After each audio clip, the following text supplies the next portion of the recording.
So there we are going to talk about general toxicology. So first of all जो question हमारे सामने आता है, व्हाट्स अ पॉइजन. पॉइजन क्या होता है?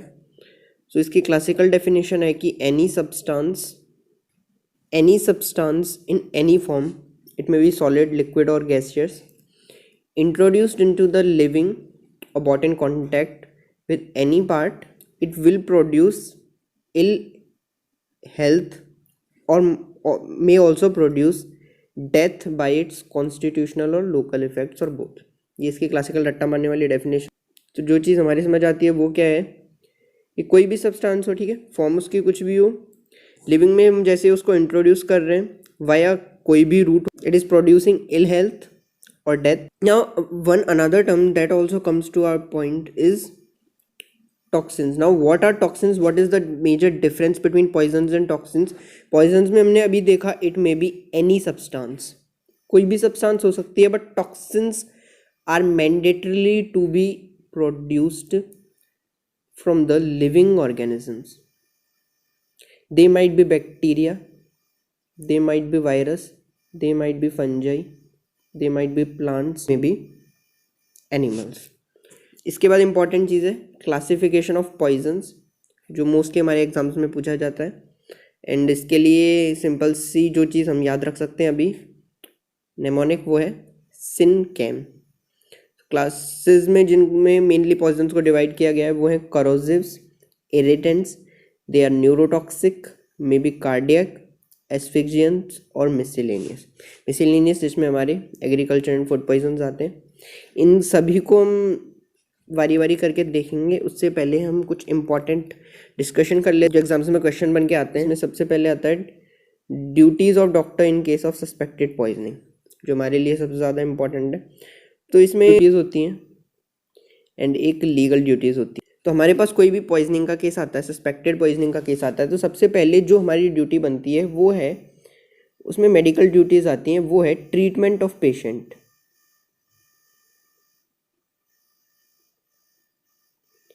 And saving life of the patient. ये हमारी प्राइमरी ड्यूटी बनती है. इसके बाद कुछ लीगल ड्यूटीज़ आती हैं. So first of all preservation of samples and evidences. So कोई भी सैंपल्स हों, जैसे फूड सैंपल्स हो, कोई वॉमिटस का सैंपल हो, यूरिन सैंपल्स हो, स्टूल्स हो, एक्सक्रीटा हो, गैस्ट्रिक लेवाज हो, क्लोथ्स हो, इन सब को हमें क्या करना होता है? प्रिजर्व करना होता है. For further investigation they may be evidences. Now what will happen if we want to preserve these samples? Like किसी भी पेशेंट का हमने गैस्ट्रिक लेवाज किया, गैस्ट्रिक लेवाज में जो भी निकला लीगली तो हमें उसे प्रिजर्व करना चाहिए था, बट हमने नहीं किया, तो क्या होगा? तो it would be punishable under 201 IPC for not preserving evidences intentionally. तो हमें याद रखना है कि कोई भी सैंपल्स कलेक्ट हम करते हैं तो उसे हमें प्रिजर्व करके रखना. While we are treating the patient, after this another important thing comes, that is documentation.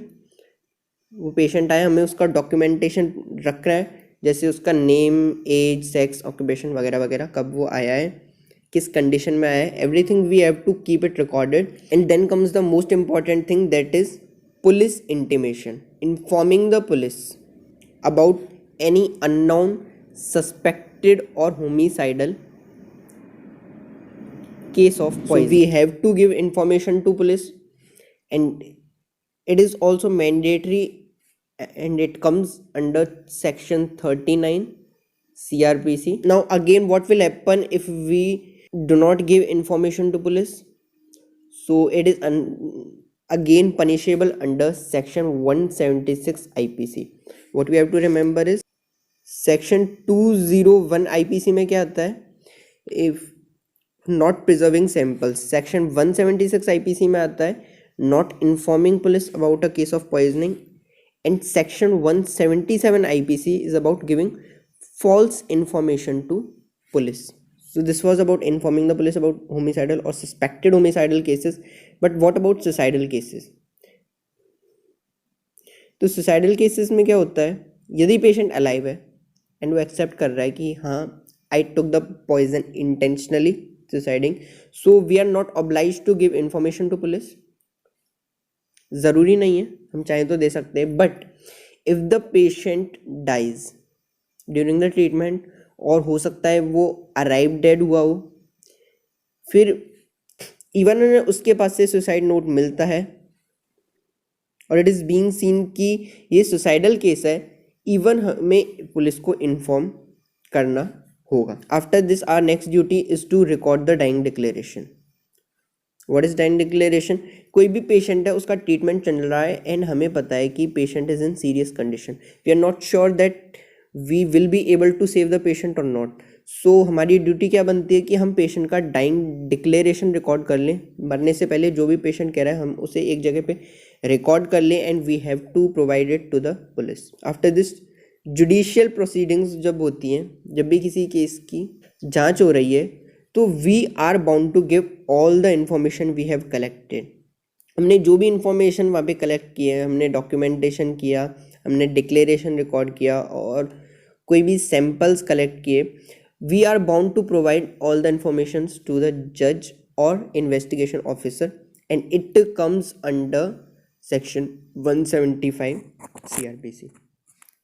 यदि हम इंफॉर्मेशन नहीं देते, hiding the information, so it will again be punishable under section 202 IPC.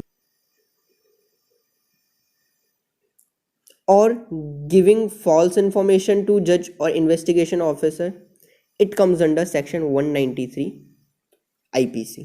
और इसमें कंफ्यूज होने वाली बिल्कुल भी बात नहीं है. पुलिस को इन्फॉर्म नहीं करना, it comes under section 176 IPC. और giving false information to police, it comes under section 177 IPC. But during judicial proceedings information को हाइड करना, एक तो होता है पुलिस को इन्फॉर्म नहीं किया, वो आया था हमारा सेक्शन 176 IPC में, but during judicial proceeding information को हाइड करना, it comes under section 202 IPC. And giving false information to जज और investigation officer, it comes under section 193 IPC. After this, one more important thing that comes is Narcotics, Drug and Psychotropic Substance Act, NDPS Act, that is oftenly asked in questions. What is this? NDPS Act 1985. It states that cultivation, manufacture, transport, storage and purchase or sale of any kind of narcotic or psychotropic substances is strictly prohibited under law. How it is punishable? If somebody is found to possess any kind of, again, what, narcotic or psychotropic substances, so he is punishable. If he is found to have these substances for personal use, ठीक है, उसने अपने लिए रख रखा है, means in smaller amount, so he is punishable for 6 months with fine. But if he is found to have, if he is commercially using these substances, commercially selling these substances, so this imprisonment can be extended even up to 10 to 20 years. Skip that. Now the most important question that comes to our mind is, what are narcotic drugs, what are psychotropic substances? ये है क्या? इनका possession, cultivation, manufacture, storage, sell, purchase, everything is prohibited. What are these? Narcotic drugs कौन कौन सी होती हैं? इसके लिए तो हमारे पास एक सिंपल सा नेमोनिक है, chop, cocaine, hemp, opium and Poppy straw. They all comes under narcotic substances. And psychotropic substances, what are these? Any drug that alters the mind comes under psychotropic substances. For example, LSD, MDMA, phencyclidine. So these are all psychotropic substances. Further, we will continue our discussion about toxicology. Do subscribe the channel if you haven't. Thank you.